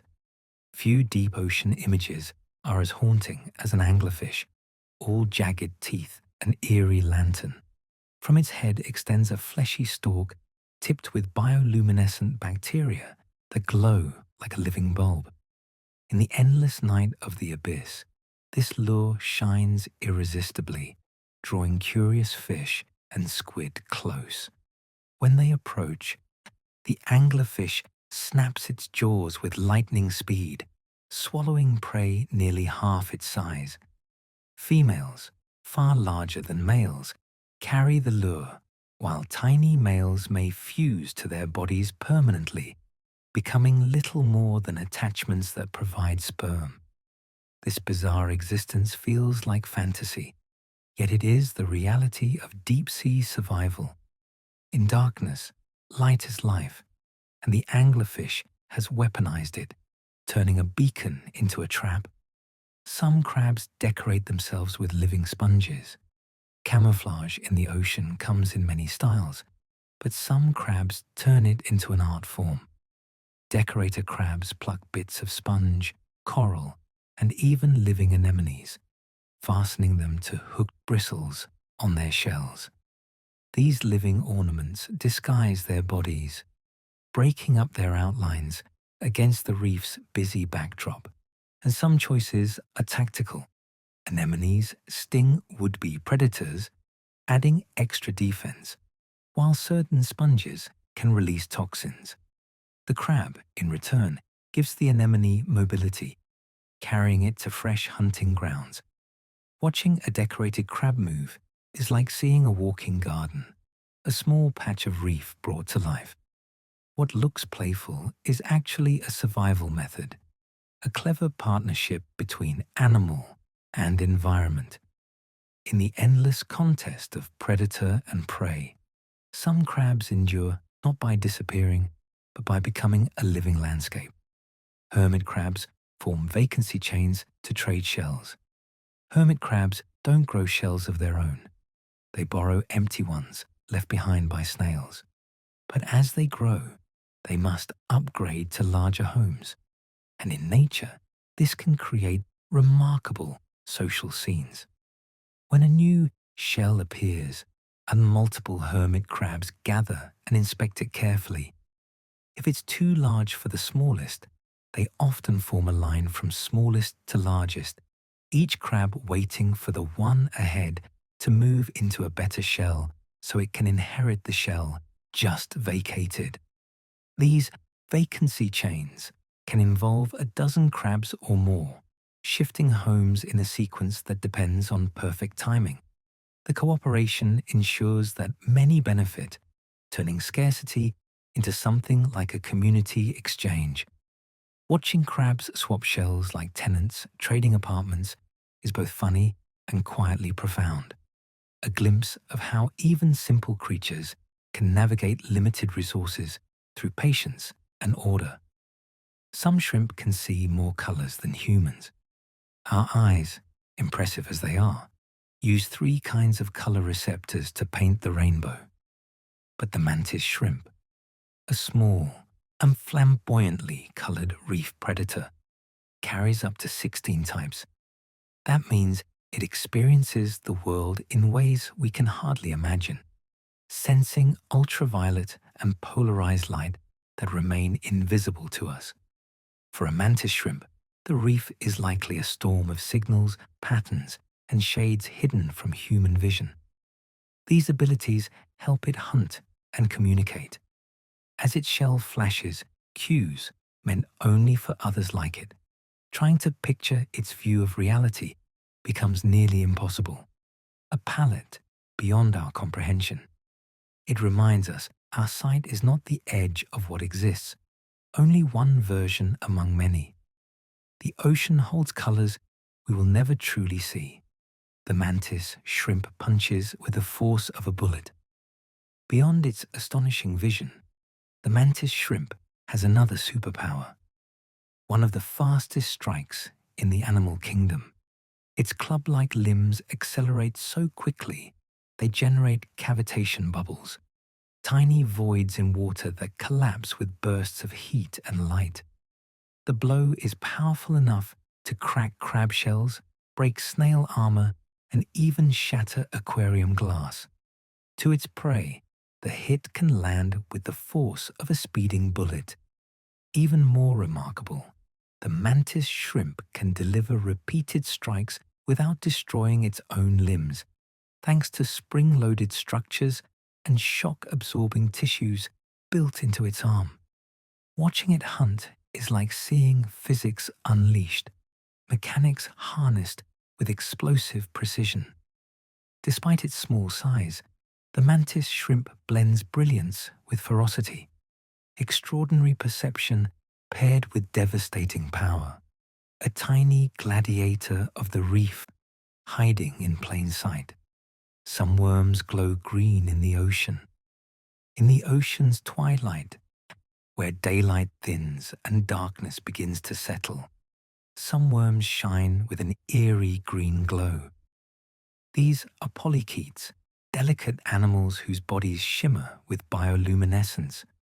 When startled, they sometimes shed glowing particles into the water, leaving trails of emerald fire as they slip away. Scientists think the light may confuse predators or help attract mates, but to us, it feels simply hypnotic. Threads of living brightness drifting through the sea. Unlike the harsh lantern of an anglerfish or the sudden flash of squid, this glow seems gentle, almost like a quiet breath in the dark. It's a reminder that even the smallest, easily overlooked creatures can turn survival into spectacle. In the ocean's vast blackness, they write their presence in light, brief but unforgettable. Others build chimneys of metal sulfides on the seafloor. On the seafloor, where Earth's crust splits and cracks, hydrothermal vents pour out scalding water loaded with minerals. Around these vents rise strange towers, chimneys formed not by hands, but by chemistry. When hot, mineral-rich water meets the cold ocean, metals such as iron and copper precipitate, hardening into tall, jagged structures that can climb several meters high. Some are known as black smokers, sending up dark plumes of mineral-laden fluid. These chimneys are not dead rock. They become the scaffolding for entire communities. Tube worms, shrimp, and crabs crowd in dense colonies, feeding on bacteria that thrive in the chemical-rich flow. To stand near one would feel like staring at an alien city rising from darkness, faintly glowing with heat. In a world without sunlight, these chimneys become skyscrapers of life, monuments to the strange reactions that make survival possible in Earth's harshest places. Some animals can survive in boiling hot springs. In volcanic regions where hot springs bubble and steam curls into the air, water temperatures can climb close to boiling. For most organisms, such extremes are lethal.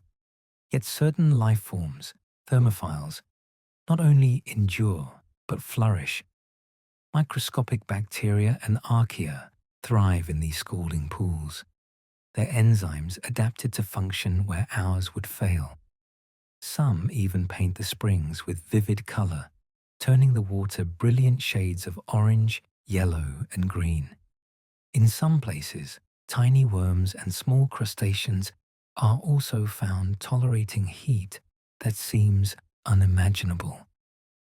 These species reveal that the limits of life are far wider than we once believed. To look into a near boiling spring and still see life moving is to witness resilience at its most astonishing.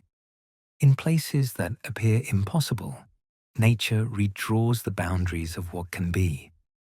Others thrive in lakes of pure acid. There are lakes on Earth so acidic they can dissolve metal, places that appear utterly hostile to life. And yet, even here, organisms persist. In the Dalal pools of Ethiopia and in streams of abandoned mine drainage, acid-loving extremophiles flourish, where pH levels fall close to zero. Their proteins and cell membranes are specially adapted to resist corrosion, allowing basic life processes to continue in environments that resemble chemical nightmares. Some of these microbes produce colors so intense, reds, oranges, and yellows, that the landscape looks painted by fire. And these organisms expand our understanding of what life can tolerate, hinting at possibilities beyond Earth. If creatures can thrive in acidic lakes here, perhaps similar forms could survive in the harsh chemistry of distant worlds.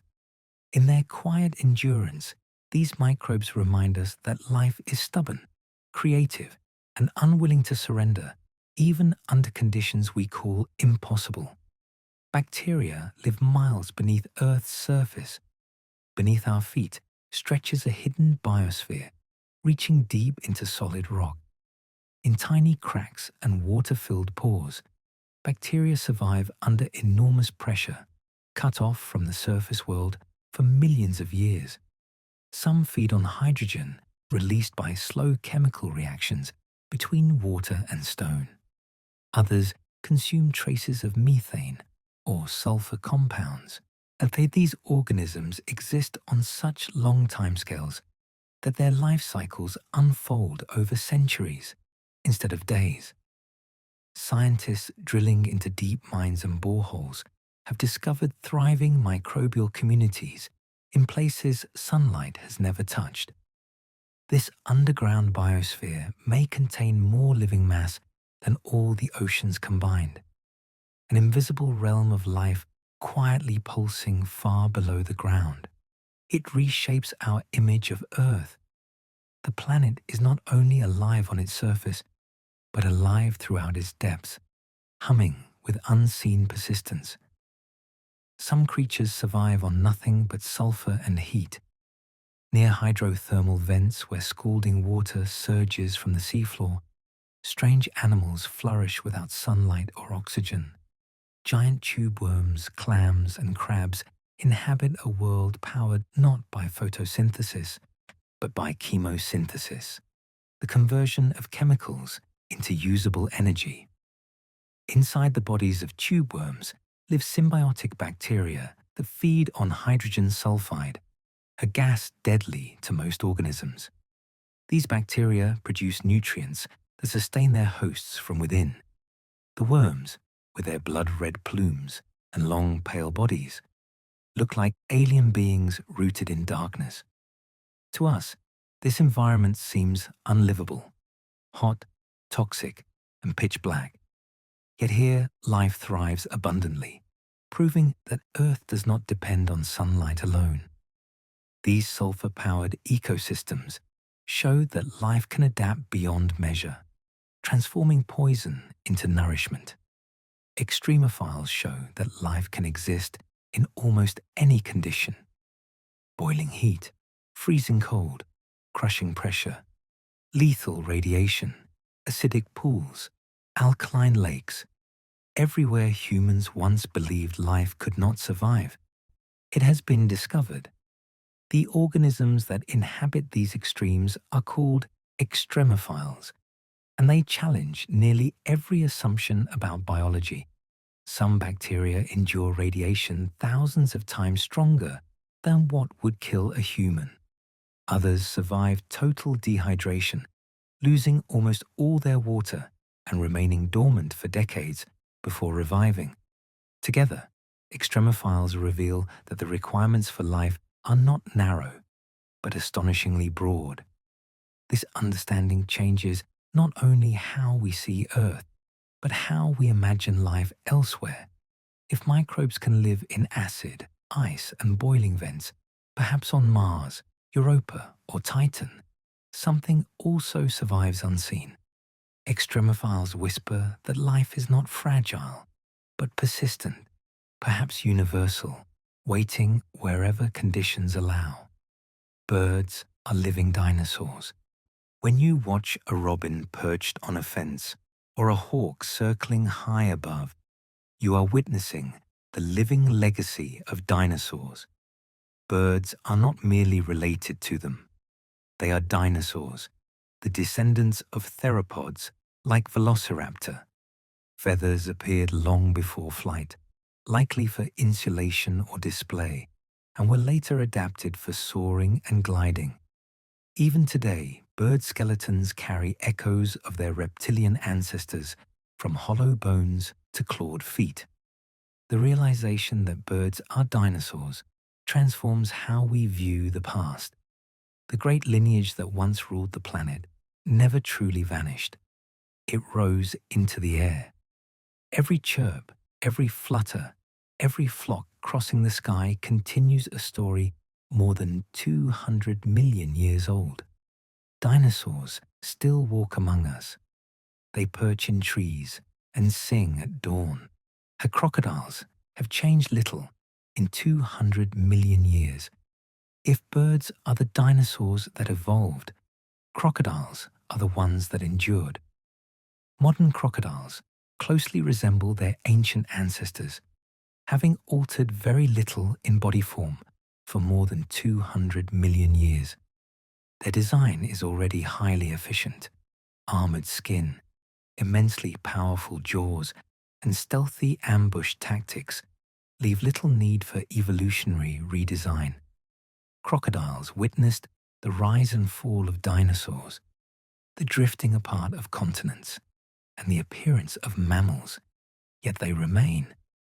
Their survival is rooted in patience and efficiency. They can slow their metabolism, survive long periods without food, and thrive in rivers, swamps, and coastal waters across the globe.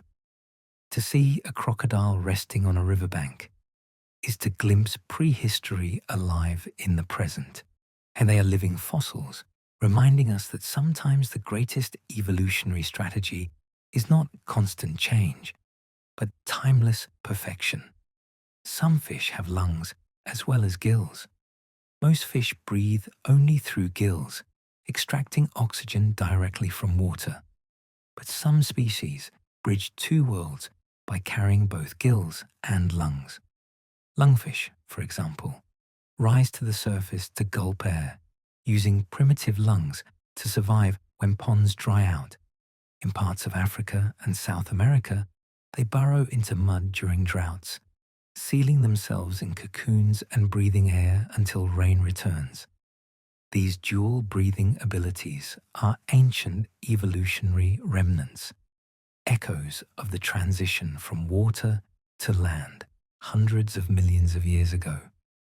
Such creatures remind us that the boundary between aquatic and terrestrial life is not fixed, but flexible, shaped by adaptation.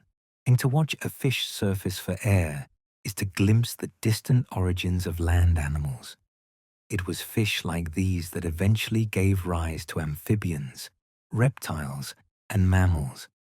Their lungs are not merely tools of survival, but windows into our deep biological past. Whales evolved from land-walking mammals. It may seem impossible to imagine, but the largest animals in the ocean once walked on land. Around 50 million years ago, a wolf-like creature called Pachycetus roamed ancient shorelines. Over time, its descendants adapted to life in water. Their limbs transformed into paddles, nostrils shifted upward to form blowholes, and tails developed into powerful flukes. Fossils of early whales, such as Ambulocetus, often called the walking whale, reveal animals capable of moving both on land and in rivers. Gradually, these creatures abandoned land altogether, becoming the fully aquatic whales we know today.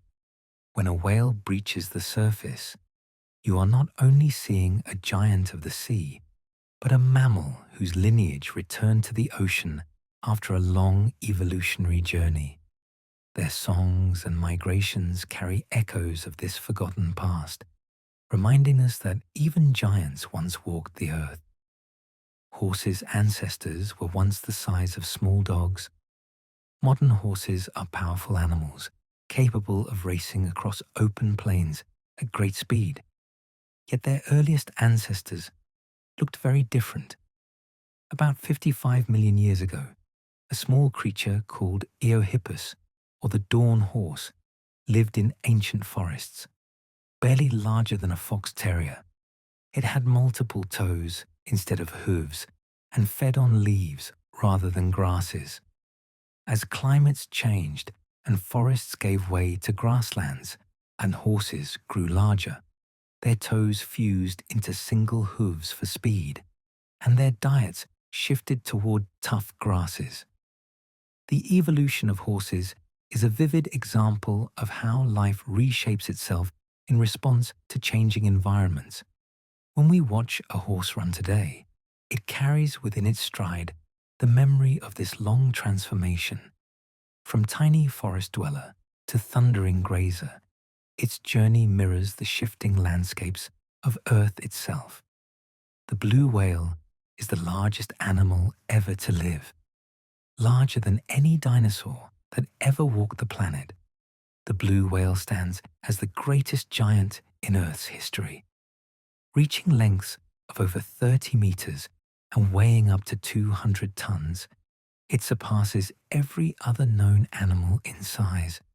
Yet this enormous creature feeds on some of the smallest life in the ocean. Krill, the tiny shrimp-like animals, consumed by the millions in a single gulp. With a heart as large as a small car and a tongue heavier than an elephant, the blue whale moves with surprising grace through the water. Its deep, low-frequency calls can travel hundreds of kilometers across the sea. To share the planet with blue whales is to know that Earth still holds wonders beyond imagination, living monuments to the scale and power of life itself. Some insects have remained nearly unchanged for hundreds of millions of years. Insects are among Earth's greatest survivors, and certain lineages have stayed almost identical since the age of dinosaurs. Creatures such as silverfish, dragonflies, and cockroaches appear in the fossil record, looking strikingly similar to their modern relatives. Dragonflies once reached wingspans over 2 feet, gliding through ancient forests more than 300 million years ago. While their size has decreased, their design has endured, perfected for speed and agility. Cockroaches, often underestimated, are evolutionary marvels, surviving multiple mass extinctions with little change in form. To observe these insects today is to witness living fossils, organisms whose bodies have already passed the ultimate test of time. Their persistence shows that evolution is not always about transformation. Sometimes the greatest success lies in stability, in a design so effective it requires no reinvention for hundreds of millions of years. Life has recovered from 5 mass extinctions. Earth's history is marked by catastrophe. At least 5 times, mass extinctions erased most living species. From the Permian extinction, which eliminated over 90% of life, to the asteroid impact that ended the age of dinosaurs, each event reshaped the planet, emptying ecosystems and opening space for new forms to arise. After devastation, life rebounded, diversifying into strange and wonderful creatures. Without these extinctions, mammals might never have flourished, and humans might never have appeared. The resilience of life is astonishing. Even when nearly everything is lost, evolution continues, rebuilding and renewing. Mass extinctions remind us of fragility, yet also of extraordinary endurance. The living world is not a delicate flame, but a wildfire, sometimes dimmed, yet always reigniting, pushing forward into new eras. Some seeds in Antarctica still hold DNA from ancient forests. Antarctica today is a frozen desert, but millions of years ago, it supported lush forests of beech, ferns, and conifers. Evidence of that distant past still remains, preserved within frozen soils. Scientists have uncovered ancient plant material, seeds, and spores that retain fragments of DNA. These remnants reveal what once thrived in land, now buried beneath ice. They show how climate shifted dramatically, turning green forests into glaciers. To hold such a seed is to touch a fragment of a lost world, a genetic memory of landscapes long vanished. Though these seeds no longer grow, their DNA records Earth's living history in molecular form. They remind us that even in the harshest, emptiest places, traces of life endure, whispering of ages when the coldest continent bloomed with green. The human body contains ancient viral genes. Hidden within our DNA are fragments of ancient viruses, relics of infections that struck our ancestors millions of years ago. These viral sequences, called endogenous retroviruses, make up nearly 8% of the human genome. Most are inactive, no longer capable of causing disease, yet some have been repurposed by evolution. One viral gene, for example, plays a role in forming the placenta, making mammalian pregnancy possible. In this way, ancient viruses are not merely passengers in our DNA.